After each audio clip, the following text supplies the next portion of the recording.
Praise the Lord. இந்த காலவேளையிலும் மறுபடியும் உங்களை சந்திப்பதில் மிக்க மகிழ்ச்சி அடைகிறேன். இந்த நாளிலும் நாம் ஒரு வேத வசனத்தை தியானிப்போம். யாத்திராகும் 18ஆம் அதிகாரம் 21வது வசனம். யாத்திராகும் 18:21.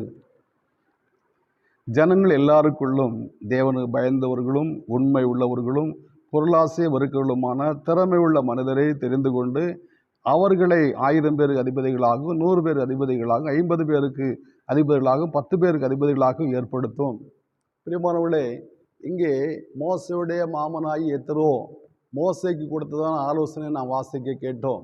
இந்த பகுதியில் மோசே காலமே தொடங்கி சாயங்காலம் வரைக்கும் ஜனங்களை நியாயம் விசாரித்து கொண்டிருக்கிறார். அவர் மிகவும் களைத்து போனார், சோர்ந்து போனார். இதை பார்த்ததான அந்த மோசேயுடைய மாமனாய் எத்திரோ மோசேக்கு ஒரு ஆலோசனை சொல்கிறார். நீர் இப்படி செய்கிறது நல்லதல்ல. நீர் ஒன்று செய்யும், சின்ன சின்ன வழக்குகளை ஜனங்களே விசாரித்து அந்த வழக்குகள் அங்கேயே முடித்து கொள்ளும்படியாக சிலருக்கு உங்களுடைய கனத்தில் கொஞ்சம் கனத்தை கொடும், கொஞ்சம் பொறுப்புகளை அவளை ஒப்படையும். பெரிய காரியங்களை மாத்திரம் நீர் விசாரிப்பீரானா நீரும் கழித்து போக மாட்டேன், ஜனங்களும் சந்தோஷமாக தங்களுடைய பயணத்தை தொடரலாம் என்று ஆலோசனை சொல்லிவிட்டு தெரிந்தெடுக்க வேண்டியதான ஜனங்களுடைய பட்டியலை அவர் விதமாக சொல்லுகிறாரு. அவருடைய தகுதிகள் முதலாவது தேவனு பயந்தவளாக இருக்க வேண்டும், திறமை உள்ளவளாக இருக்க வேண்டும், அவர்கள் பொருளாசையை வெறுக்கிறவளாய் காணப்பட வேண்டும் என்று அவளுக்கு அவர் ஆலோசனை சொல்லுகிறார். பாருங்க, பொருளாசையை வெறுக்கணும், தேவனு பயப்படணும், திறமை உள்ளவளாக இருக்க வேண்டும், அப்படிப்பட்டவர்களை அதிபதியாக ஏற்படுத்தும் என்று மோசேயுடைய மாமனாய் எத்திரோ அவர்களுக்கு ஆலோசனை சொல்லுகிறார். அந்த ஆலோசனைப்படி தான் மோசே அன்றைக்கே சிலரை ஏற்படுத்தினார். 1000 பேர் அதிபதிகளாகவும் 100 பேர் அதிபதிகளாகவும் 50 பேருக்கு அதிபதிகளாகவும் 10 பேருக்கு அதிபதிகளாகவும் ஏற்படுத்தினார். அந்த வரிசையில் தான் இன்றைக்கு வரைக்கும் நடந்து கொண்டு வருகிறது. 1000 பேர் அதிபதிகள் எம்பிக்களாகவும் 100 பேர் அதிபதிகள் எம்எல்ஏக்களாகவும் 10 பேர் 50 பேருக்கு அதிபதிகள் நம்முடைய பஞ்சாயத்து பிரசிடெண்டாகவும் 10 பேருக்கு அதிபதிகள் நம்முடைய கவுன்சிலராகவும் அவ்விதமாக அந்த ஒழுங்கின்படி ஏற்படுத்தப்பட்டது. அன்று முதல் இன்றைக்கு வரைக்கும் அது நடந்து கொண்டு இருக்கிறது. ஆனால் இன்றைக்கு தேர்ந்தெடுக்கிறதுல மோசேயுடைய மாமனுடைய ஆலோசனையை நான் கை கொண்டு அதன்படி செய்ய வேண்டியது அவசியமாய் காணப்படுகிறது. இன்றைக்கு நம்முடைய வாக்குகளை செலுத்தி வாக்குகளை பயன்படுத்தி நாம் தலைவர்களை தெரிந்தெடுக்கிறோம். நாம் இந்த தகுதி உள்ளவளா, இந்த தன்மைகளை இவர்களுக்கு காணப்படும் என்பதை நன்றாக பார்த்து அவர்களை தெரிந்தெடுக்க வேண்டியது அவசியமாய் காணப்படுகிறது. அப்படி நாம் அவர்களை தெரிந்தெடுப்பதில் தவறும் போது பல சிக்கல்கள் வந்து விடுகிறது, பல தோல்விகள் வந்து விடுகிறது, சில பிரச்சனைகள் வந்து விடுகிறது. ஆகையினாலே தேவனுடைய பிள்ளைகளாய் நாம் இந்த காரியத்தில் கரிசனை உள்ளவளாய் காணப்பட வேண்டும். இந்த காரியத்தை நன்றாக நாம் அவர்களை பார்த்து தெரிந்தெடுக்க வேண்டியது, நம்முடைய வாக்குகளை அவளை செலுத்த வேண்டியது அவசியமாய் காணப்படுகிறது. அவள் தேவனு பயப்படுகிறவர்களா, இல்லை தேவனுடைய பிள்ளைகளுக்கு உதவியாக இருப்பவர்களா, தேவனுடைய திட்டத்தை ஏற்று நிற்பவர்களா என்பதை கூட நம்ம நன்றாக பார்க்க வேண்டியது அவசியமாய் காணப்படுது. இவளை பொருளாசையை வெறுக்கிறவர்களா, லஞ்சம் வாங்குறவர்களா என்பதை கூட நம்ம பார்க்கணும். வேதத்தில் அநேக நியாயாதிபதிகளை குறித்து நான் வேதத்தில் படிக்க முடியும். ஆனால் சாமுவேலுடைய பிள்ளைகள் பரிதானம் வாங்கிவிட்டு நியாயத்தை புரட்டுகிறார்கள் என்று சாமுவேலிடத்தில் ஜனத்தின் மூப்பர் வந்து கம்ப்ளைண்ட் சொன்னார்கள். உம்முடைய பிள்ளைகள் உம்முடைய வழி நடக்கிறது இல்லை, அவர்கள் பரிதானத்தை வாங்கிவிட்டு நியாயத்தை புரட்டுகிறார்கள் என்று சொன்ன உடனே சொன்னார்கள். ஆகையினாலே தேவனும் சாமுவேலுமாக அவர்களை நிராகரித்து விட்டு ஜனத்தின் மேலே அதிபதிகளை அல்லது ராஜாவை ஏற்படுத்தினார்கள் என்று வேதத்தினூடாய் வாசிக்கிறோம்.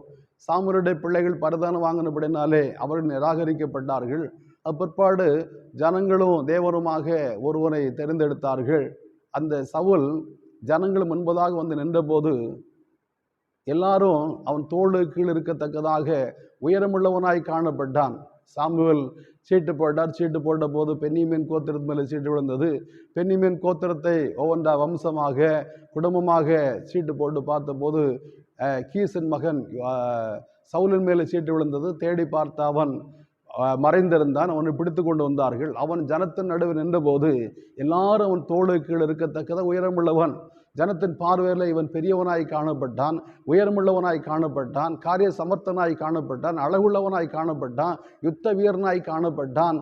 ஆனால் அவ்வளவு பெரியதான மனிதன் அவன் தேசத்தை ஆள ஆரம்பித்த போது நான் வாசிக்கிறோம், அவன் கொள்ளையின் மேல் பாய்ந்தான். ஆண்டவர் வருத்ததான காரியத்தை செய்ய தவறிவிட்டான்.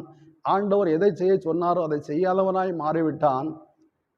ஆண்டவருடைய திட்டத்தை நிறைவேற்றாதவனாய் காணப்பட்டபடினாலே ஆண்டவர் அழிக்க சொன்னதான அந்த காரியங்களை அழிக்காமல் முதல் தரமான 2ஆம் தரமான நல்லவைகளை அவன் அழித்து போட மனமற்றவனாக அவைகளை தப்ப வைத்தான் என்று வாசிக்கிறோம். சாமுவேல் வந்து கேட்கும்போது அவன் சொல்லுகிறான், இது ஆண்டவருக்கு பலியிடும்படி ஜனங்களை வேலை தப்ப வைத்தார்கள் என்பதாக. பாருங்க, அவன் கொள்ளையின் மேல ஆசை வைத்து அவைகளை அழிக்க மனமில்லாதவனாக அவைகளை தப்ப வைத்தான். சாமுவேல் கேட்கும்போது ஜனங்கள் மேல பழிய போடுகிறான். ஆண்டவருக்கு அவைகளை கொண்டு வந்தார்கள் என்று சொல்லி அந்த காரியத்தை இவ்விதமாக திருப்புகிறான்.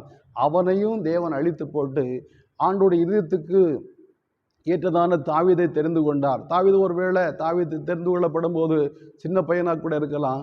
ஆனால் அவனை குறித்து ஆண்டவர் சொல்லும்போது, தாவீதை என்னுடைய இதயத்தை ஏற்றவனாய் கண்டேன், அவன் ஆட்டு தொழுவங்களிலிருந்து எடுத்தேன் என்பதாக ஆண்டவர் சொல்லுகிறார். பிரியமானவர்களே, ஆண்டவர் சித்தமான ஒரு தலைவனை தெரிந்தெடுக்கும்படியாக ஆண்டவருடைய திட்டத்துக்கு நாம் நம்மை கையெழுத்து விட வேண்டும்.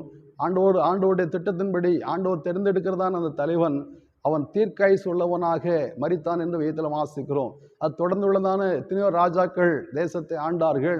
ஆனால் எல்லாரையும் குறித்து அவன் தீர்க்காயுசு உள்ளவனாக மரித்தான் என்று சொல்லப்படவில்லை. தேசத்தை செம்மையாக ஆண்டார்கள் என்று சொல்லப்படவில்லை. சிலரை குறித்து தாவீதை போல என்று சொல்லப்பட்டாலும் கூட அவருடைய முடிவு ஒரு நிர்பந்தமாய் காணப்பட்டது. ஆனால் தாவீது மாத்திரம்தான் தீர்க்காயுசு உள்ளவனாக மரித்தான் என்று 1 நாளாகவும் 29 அதிகாரத்தில் நான் வாசிக்கிறோம். பிரியமானவர்களே, இன்றைக்கு நம்முடைய வாக்குகளை செலுத்தும் போது நான் ஜெபத்தோட கூட ஆண்டவர் சித்தமானவனை தெரிந்தெடுக்க வேண்டும் என்கிற ஜெபத்தோட கூட நான் செயல்பட வேண்டியது அவசியமாய் காணப்படுகிறது. நாம் 1 சாமுவேல் 2ஆம் அதிகாரம் 35ஆம் வசனம் வாசிக்கும் போது அங்கே ஆண்டவர் ஏலியுடைய குடும்பத்தை குறித்து சொல்லுகிறாரு, என்னுடைய இருதயத்துக்கும் என்னுடைய சித்தத்துக்கு ஏற்றவனை நான் தெரிந்தெடுப்பேன் என்பதாக. இந்த காலவேளையில் இந்த வார்த்தையை கேட்கிற நாம் கூட ஆண்டோடைய இருதயத்துக்கும் தேவனுடைய சித்தத்துக்கும் ஏற்றவர்களை நாம் தெரிவு செய்ய வேண்டியது அவசியமாய் காணப்படுகிறது. நம்முடைய வாக்குகளை நாம் சமர்ப்பிக்கும் போது அல்லவா, நம்முடைய ஓட்டுகளை போட போகும்போது ஜெபத்தோட கூட ஆண்டவரை நம்முடைய சித்தத்துக்கும் நம்முடைய இதயத்துக்கு ஏற்றதான தலைவரை தெரிந்தெடுப்பீராக என்கிறதான ஜெபத்தோட கூட நாம் நம்முடைய ஓட்டுகளை போட தேவன் நமக்கு கிருபை தருவாராக. இந்த பொத்தானை அழுத்தும் போது கூட ஜெபத்தோட கூட அந்த காரியங்களை செய்வோம். ஆண்டவர் நம்மை ஆஸ்வதிப்பாராக. ஜெபிப்போமா? நல்ல பிதாவே, நன்றியோடு துதிக்கிறோம். இந்த கால வேளையிலும் ஆண்டவரே பிதாவே உமக்கு ஸ்தோத்திரப்பா. உம்முடைய இதயத்துக்கும் உம்முடைய சித்தத்துக்கு ஏற்றதான தலைவர்களை தெரிந்தெடுக்க வேண்டும் என்று அந்த கால வேளைகளோடு பேசினீரப்பா. நாங்கள் திறமை இல்லாதவர்கள் ஆண்டவர், நாங்களை தெரிந்தெடுக்க தெரியாதவர்களப்பா. ஏசப்பா உமக்கு ஸ்தோத்திரம் ஆண்டவர். இந்த கால வேளையில் ஆண்டவரே உமக்கு ஸ்தோத்திரப்பா, ஸ்தோத்திரம் ஆண்டவர். ஜெபத்தோடு இந்த வார்த்தையை கேட்டதான அருமையான உம்முடைய பிள்ளைகள் ஆண்டவரே உம்முடைய சித்தத்தை உம்முடைய இருதயத்தை ஏற்றதான நல்ல தலைவர்களுக்கு அதை தெரிந்தெடுக்கும்படி தன்னுடைய வாக்குகளை செலுத்த கிருபை தர வேண்டும் என்று ஜெபிக்கிறோம். தேசத்தை ஆளக்கூடிய நல்ல தலைவர்களை ஆண்டவர் ஏற்படுத்தாருங்க. அப்பாவோட நாமத்தை மகிமைப்படுத்த இயேசு மூலம் பிதாவே. ஆமேன், ஆமேன். ஆண்டவர் நம்மை ஆசீர்வதிப்பார்.